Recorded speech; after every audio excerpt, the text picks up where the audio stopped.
Okay. And clap it. Keep going. If big tech companies are broken up, what would that actually look like? Well, There are two different ways in which you might break up the companies.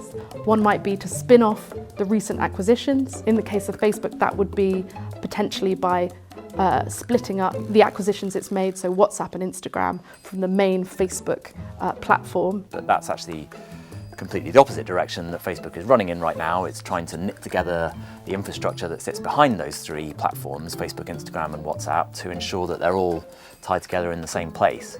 So if regulators don't act soon, that could get a lot harder to achieve. Another way, and I think a more fundamental and in some ways more interesting way, would be to separate platforms, technology platforms, from the services that run on them.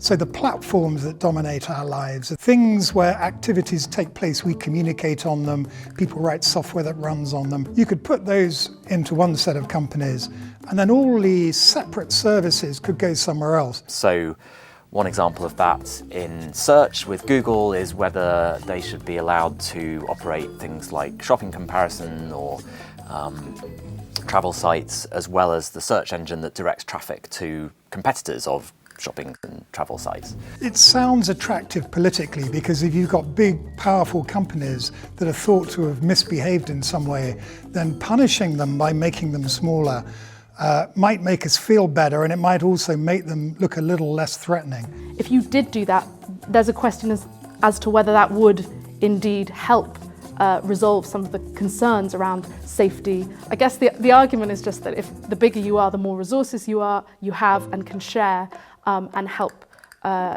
each other to sort of take down unwanted content. So it could be that instead of breaking companies up, the answer is actually to make them treat the companies that they interact with more equally, and that might actually be one way of increasing competition.